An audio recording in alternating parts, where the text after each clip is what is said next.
Tribuners, di Studio Tribun Jabar telah hadir Mas Imam Santoso, Iya Mas. dosen ITB ya, Mas ya? Betul, teknik metalurgi. Teknik metalurgi. Apa kabarnya, Mas? Baik, alhamdulillah baik. Baik. Oke. Semangat berapi-api.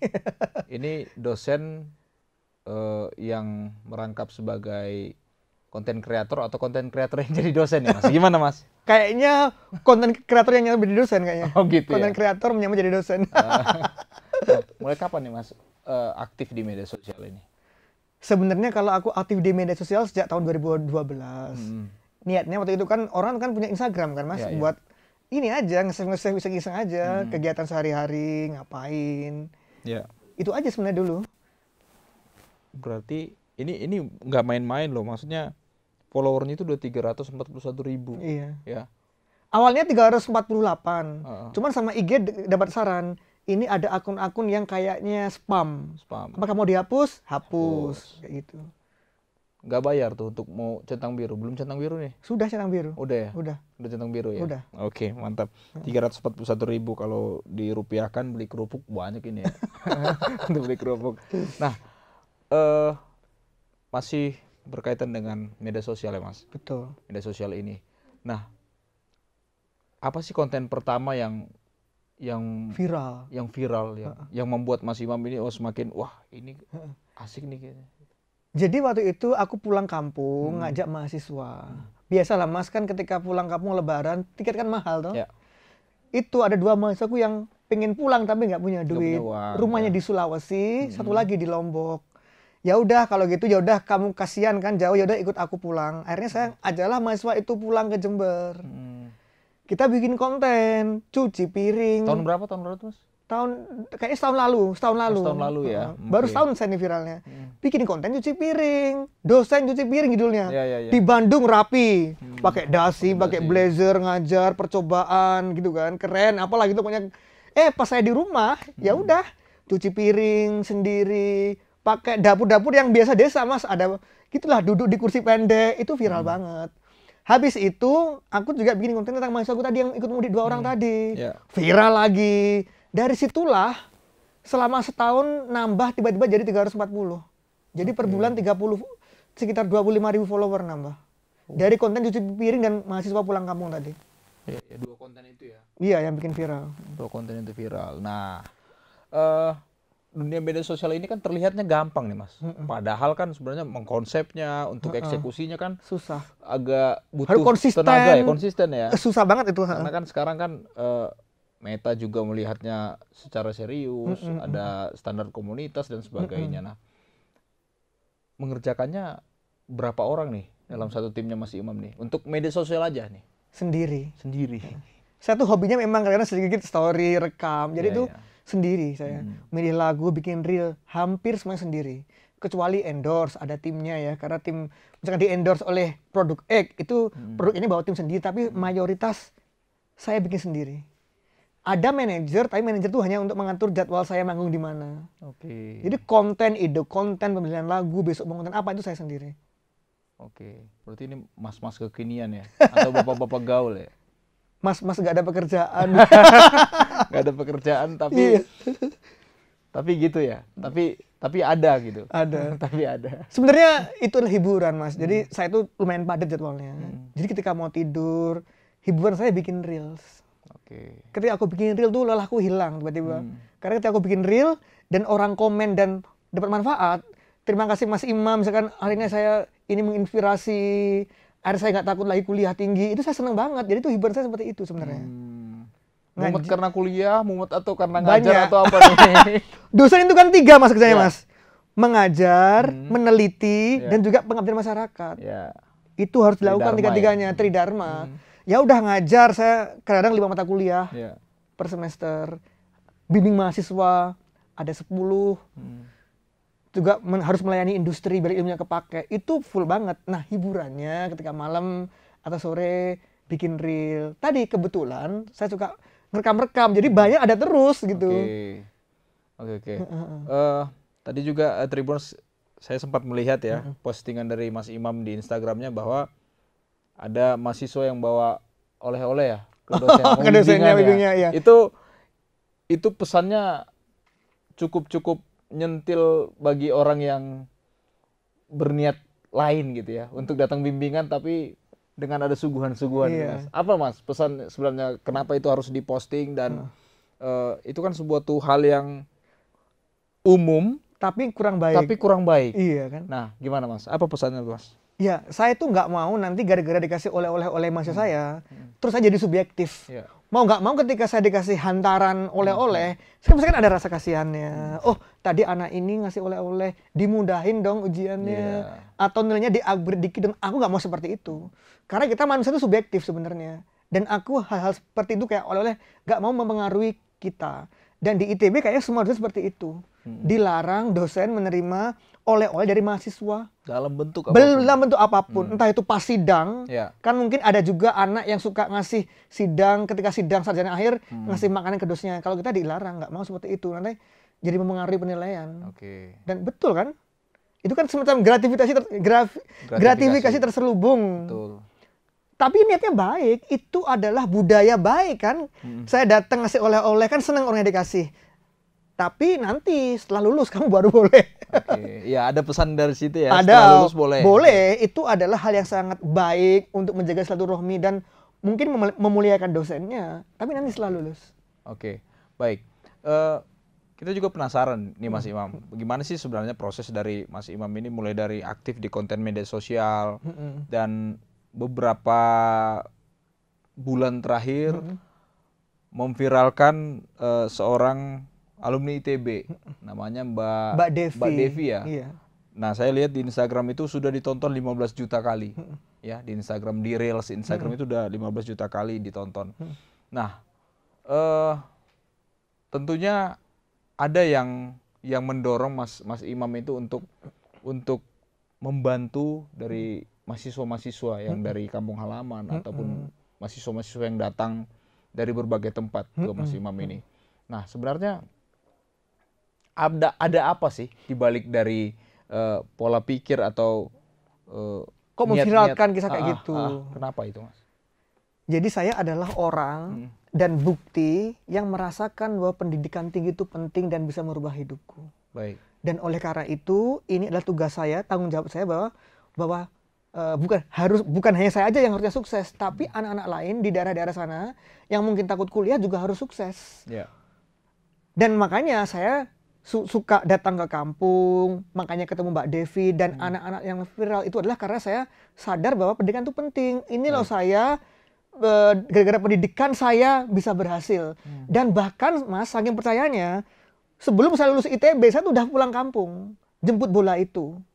Oke. Dan kemudian dan ternyata benar bahwa anak-anak tadi itu sukses, setelah kuliah kayak Mbak Devi kan sukses. Ini orang lain harus tahu nih, bahwa pendidikan itu penting. Oleh karena itulah, selain saya tadi jemput bola, mencari adik-adik kelas di kampung-kampung dan di daerah lain, saya juga harus memviralkan, biar orang lain tahu bahwa pentingnya pendidikan tinggi dan itu bisa merubah hidup seseorang. Kayak Mbak Devi. Bapak, mereka masih SD tinggal di Bali, Mas, di atas got. Di atas got. Di atas got. Kemudian dia bahkan kuliah, Devi itu aja dikasih uang 3 juta, itu habis buat kos. Dia itu nyari duit sendiri ibaratnya, kerja. Jadi guru les, macam-macam lah, jualan manik-manik. Dan ternyata sukses sekarang Mbak Devi itu. S2, pakai beasiswa LPDP, dan dari rumahnya yang dulu di got, ngontrak di Bali, dia kemarin beli rumah 2 untuk orang tuanya. Dan bukan hanya itu, Mbak Devi itu dia mungkin karena jiwa sosialnya tinggi, dia juga jadi guru di daerah Palembang, Sumatera Selatan. Ya. Dan itu bisa membawa anak-anak dari pedalaman itu sampai mewakili lomba Olimpiade ke Jakarta. Betul. Oke. Apa untungnya, Mas? Kalau secara material sih mungkin rugi ya. Secara langsung, saya harus jemput bola. Kadang pakai uang sendiri. Harus ada kan? Uang sendiri ada. Saya ini naik bus. Tapi keuntungannya yang pertama, saya happy. Nggak tahu lah, saya itu happy aja ketika lihat adik kelas saya happy. Dan yang kedua, saya itu diajarkan untuk jadi manusia yang bermanfaat. Mas, saya ingin coba menjadi ibadah, orang yang bermanfaat. Ya? Bagian dari ibadah juga ya? Iya, bagian dari ibadah. Oke, baik. Pernah nggak sih Mas, dari berbagai mahasiswa-mahasiswa yang Mas bina, Mas arahkan ya, ini memberikan jalan yang mungkin di pertengahan jalan saat berkuliah wah Mas saya Nggak kuat. butuh ini nih atau nggak kuat Ada. pelajarannya Ada. atau semuanya mulus-mulus saja Oh, dan enggak. lulus dengan baik atau ada yang DO nggak? Ada. Ada ya. Dan biasanya saya sedih. Ada yang ke DO, misalkan anak ini dulu saya bina dari SMP, dari SMA. Orang tuanya juga mengharapkan banget anak ini berhasil. Ketika di ITB ada cobaan banyak, ada yang kaget, mungkin culture shock di sini. Game oke, tapi kalau kecanduan kan nggak baik. Betul, Ada juga yang gara-gara game, terus juga ada juga masalah percintaan, ada yang ke DO. Tapi habis itu dia tetap sukses. Walaupun dia ke DO dari ITB, ternyata dia menemukan passion yang lain. Ya. Ada yang jadi ustadz, ada yang jadi guru, sukses. Keren ya. Artinya... Tapi bahwa yang apakah semuanya itu sesuai yang saya arahkan kayak gitu? Banyak yang sukses, tapi ada juga yang sukses di bidang lainnya. Ada juga yang tiba-tiba di ITB drop out karena masalah suatu hal, culture shock. Tapi dia kemudian keluar dari ITB dan menemukan hal yang cocok, sukses. Oke. Berarti ini nih asiknya kalau ngobrol sama akademisi ya, khususnya dosen ya. Beberapa dosen yang sempat mampir ke Studio Tribun Jabar juga mengatakan bahwa sangat-sangat tidak setuju dengan statement orang ijazah itu tidak penting, Mas. Gimana kalau Mas Imam sendiri? Kan banyak tuh orang sukses yang oh iya, betul. Iya. Betul bahwa kalau kita ngomong statistik, ini ada orang-orang CEO nih. Iya. Dari orang-orang itu berapa yang nggak kuliah dan berapa yang kuliah desanya. Nah, selalu gitu diperbandingkan dengan itu memang. Iya kan? Iya betul kan? Sekarang gaji, kalau Mas buka googling, gaji Indonesia berdasarkan pendidikan itu ada korelasi positif. Kalau SD segini gajinya, betul bahwa ada yang kuliah tapi mungkin gajinya rendah. Betul ada yang orang nggak kuliah gajinya tinggi. Selalu ada anomali. Tapi kalau kita ngomong statistik, ya ijazah itu penting, itu fakta, itu data mengatakan seperti itu. Ada korelasi positif antara penghasilan dan ijazah. Oke, Mas, kita kembali lagi dengan kisahnya Mas Imam ya. Mas Imam ini, yang ada di benak saya ini saat ini adalah Mas Imam bisa membantu orang-orang yang dari kampung Mas Imam itu karena Mas Imam punya sesuatu, punya apa ya? Semangat dan sesuatu lah, punya materi yang memadai untuk bisa menampung, untuk bisa kesana kemari sebagai brosur berjalan kepada saudara-saudara yang di kampung halaman itu. Gimana Mas? Konfirmasinya Mas?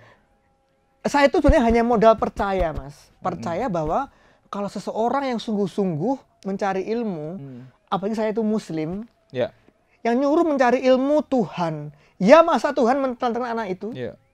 Saya punya keyakinan seperti itu. Dan ada aja majalahnya kayak Mbak Devi Ulumitias yang viral itu. Udah masuk dulu ke ITB. Pas masuk ITB betul. Dapat beasiswa. Dilancarkan kuliahnya. Dan ketika misalkan ada anak yang butuh tiba-tiba perlu uang besar. Saya tinggal kontak alumni aja. Jadi selalu ada ya jalan Mas. Jadi setelah saya masuk di ITB. Itu terbuka semua informasi Mas akibatnya. Terbuka, saya tahu bahwa ada ikatan alumni yang siap membantu. Ada beasiswa ini, beasiswa A, B, C, D.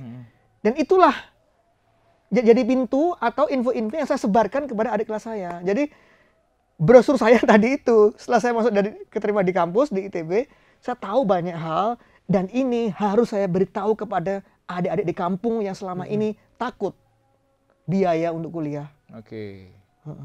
Takut bermimpi ya? Takut bermimpi. Masuk akal, bayangin ya anak desa ke Bandung. Ke Bandung besok berangkat, dia perlu uang untuk kereta api. Mahal sekali tuh dari Jember ke Bandung, dari ujung ke ujung. Perlu kos. Itu perlu fresh money, ibaratnya anak yang harus ke Bandung itu mungkin 5 juta di awal. Kalau saya kan nggak punya seperti itu Mas. Itu menyeramkan banget loh. Bahkan sekarang loh, misalkan sekarang tiba-tiba keterima di mana, di UI. Besok berangkat, orang tua itu stres. Sekarang ini. Tapi alhamdulillah sekarang kan ada juga beasiswa yang merekrut anak itu sejak SMA. Sehingga ketika mau berangkat ada uangnya gitu loh. Walaupun tetap perlu fresh money untuk makan tiap hari. Tetap menyeramkan bagi orang desa. Oleh karena itu harus dikasih info-info yang benar. Bahwa nanti walaupun kamu nggak bisa uang, nanti di sana ada ikatan orang tua asuh yang bisa ngasih kamu duit gitu misalnya seperti itu. Berarti harus menikmati organisasi juga Mas ya? Iya dong. Organisasi yang dari asal daerahnya itu paling penting juga ya? Penting juga, itu saya dulu dijemput Mas. Dijemput? Oleh teman-teman dari KMJB namanya, keluarga mahasiswa Jember di Bandung. Dijemput, dulu saya ketemu di stasiun kereta api, dicarikan kosan, gitu-gitu, yang murah. Nah, kan Mas Imam ini kan sebagai wadah dari adik-adik yang Mas Imam jemput, Mas Imam arahkan ya. Mas Imam sendiri siapa yang ngarahin Mas? Kenapa ITB dan apa yang bikin Mas Imam tertarik? Oh saya harus ke ITB. Itu panjang ceritanya. Singkatnya. Singkatnya ya. Waktu itu di desa itu saya diajak arisan oleh bude saya. Kemudian kok tajir banget nih tempat arisannya. Ibu-ibu ini kok tajir si ibu ini. Ternyata ibunya satpam di perusahaan tambang. Wah, tambang yang paling satpam aja tajir. Apalagi kalau nggak jadi satpam. Artinya saya milih di mana yang ada tambang. Kebetulan waktu itu ada alumni ITB datang ke sekolah. Bilang ada jurusan tambang di ITB.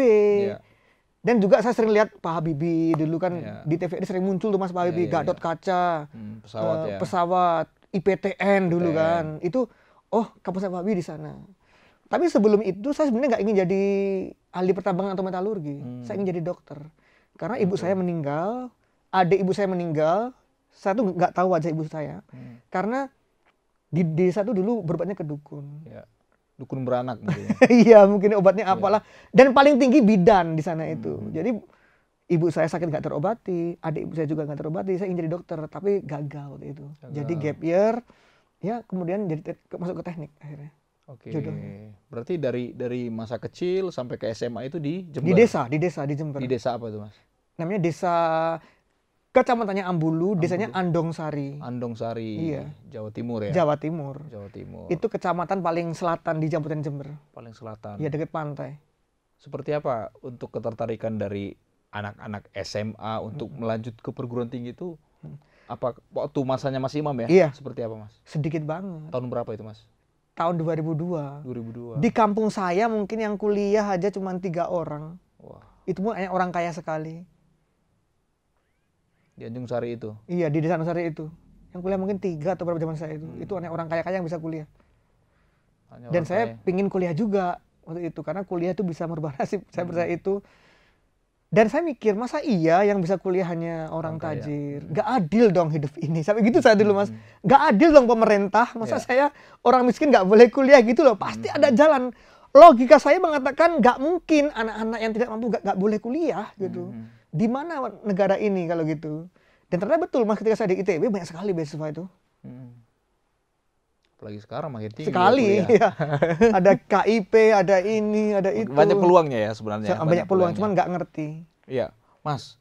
Itu kan perjalanan dari Jember sampai ke Bandung ini kan tentunya nggak gampang ya. Dari segi ekonomi juga ya cukup lah ya. Cukup atau mungkin di bawah cukup lagi. Di bawah cukup. Di bawah cukup ya. Hanya karena dari diasuh oleh nenek yang petani ya. Buru tani nenek saya. Buru tani ya. Jadi dari kecil ketika ibu saya meninggal, saya diasuh nenek saya. Bapak saya nikah lagi kan. Nenek saya itu pagi itu dan kakek saya udah berangkat kerja. Jadi buruh karena dia ikut orang yang diangkut naik truk bareng-bareng jauh sekali di kecamatan lain.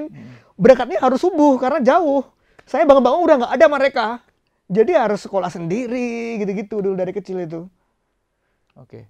Dan uang bahkan saya tuh nggak pernah ada uang jajan kalau sekolah ya sekolah aja. Sampai SMA tuh kadang-kadang lihat teman saya makan, saya nggak makan nggak apa-apa. Oke.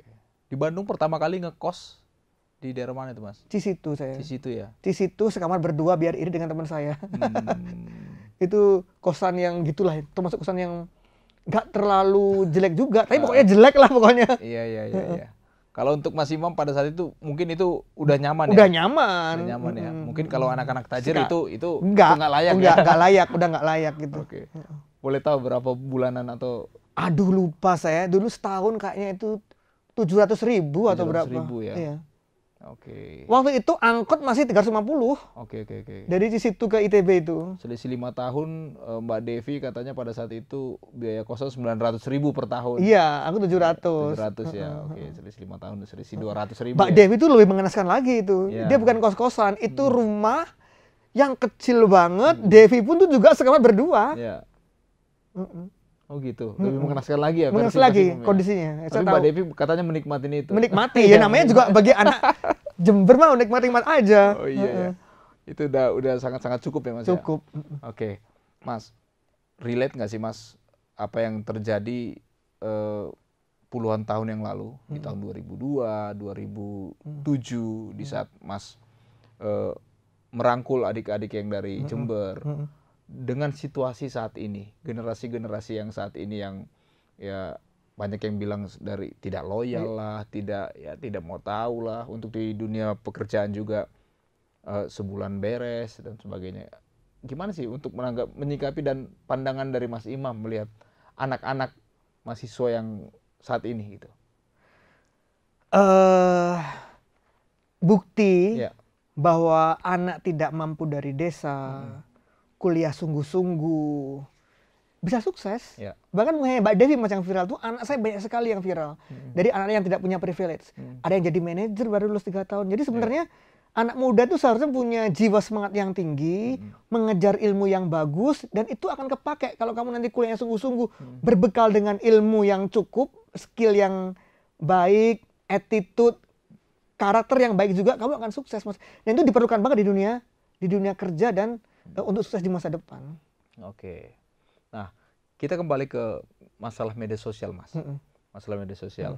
Ada nggak sih template khusus yang Mas Imam kemas untuk media sosial ini yang mau ditayangkan? Apakah dia hanya khusus untuk konten-konten tentang keberhasilan orang-orang yang berasal dari hidup susah, atau tentang bimbingan skripsi atau apa?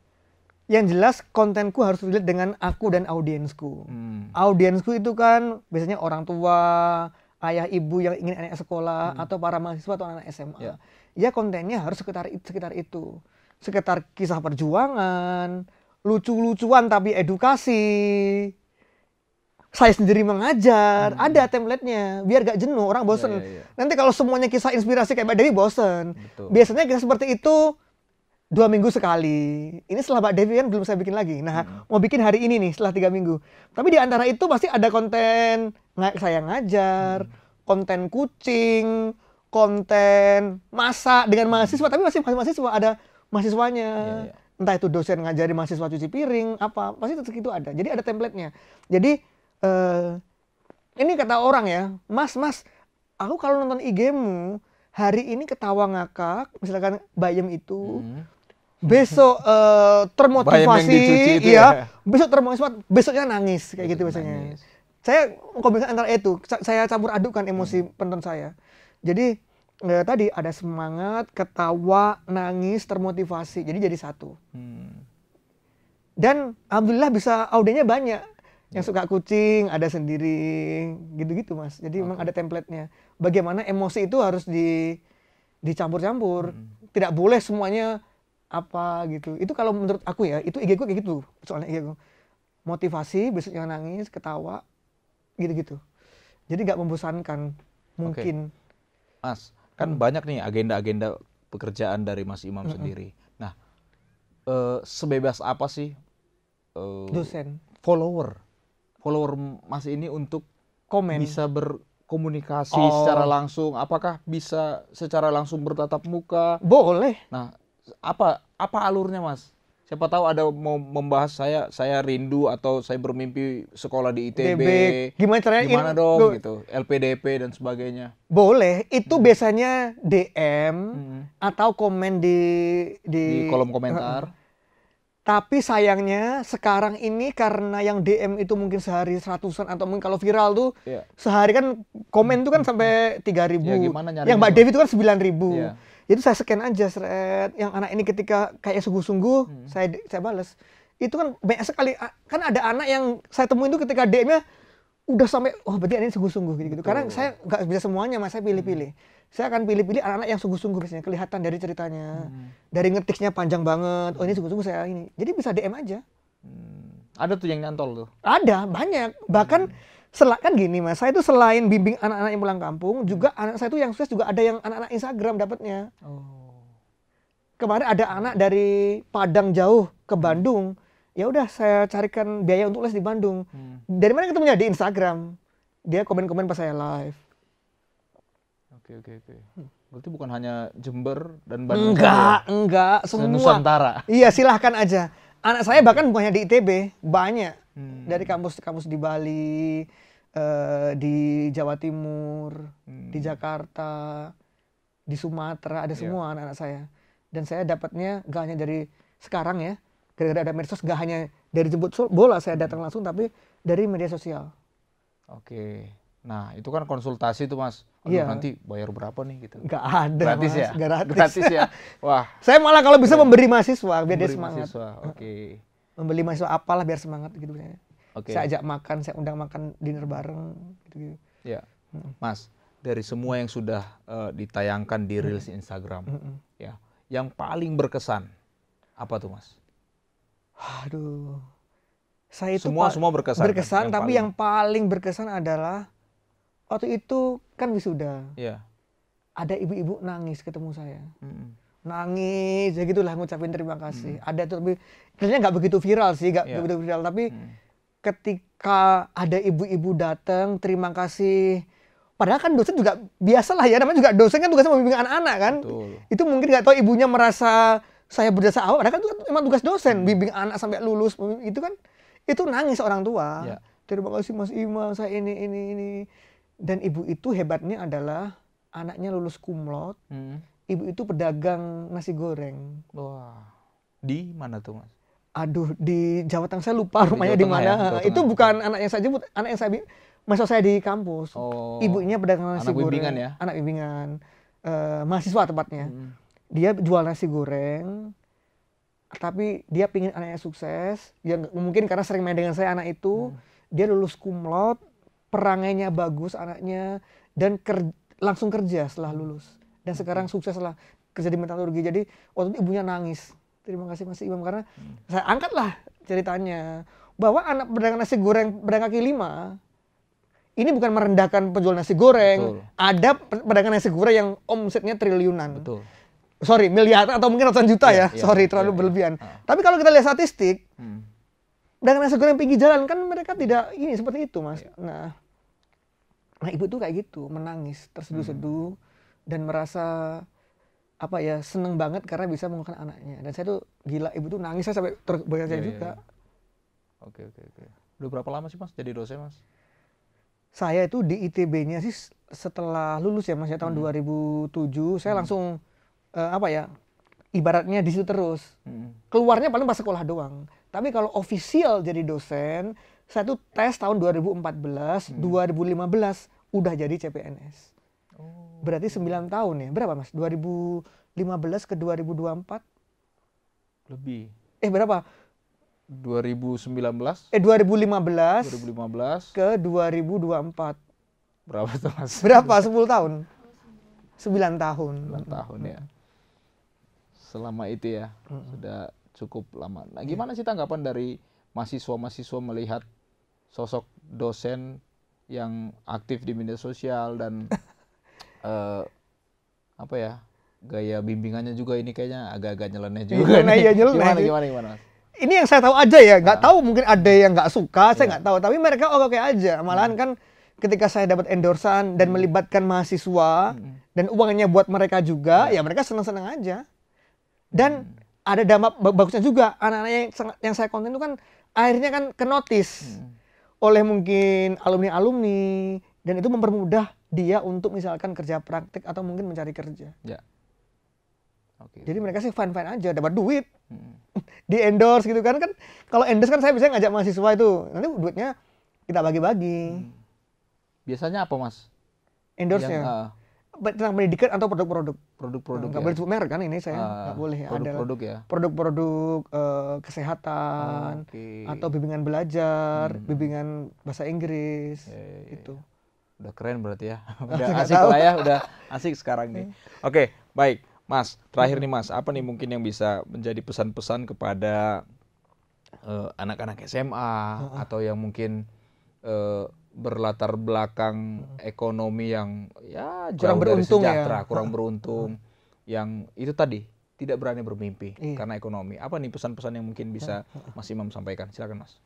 Jadi buat adik-adik semua yang mungkin saat ini sedang SMA atau SMP, kalian yang sungguh-sungguh sekolahnya, ingat pendidikan itu penting banget, bisa merubah hidup kalian.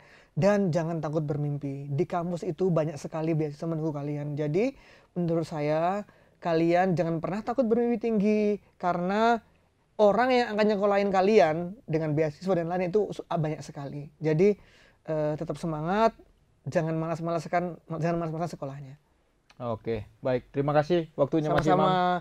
Saya yang terima kasih buat Tribun News dan Mas Daniel sudah mengontak saya. Siap. Saya terharu ya, terima kasih Mas. Sukses selalu Mas ya.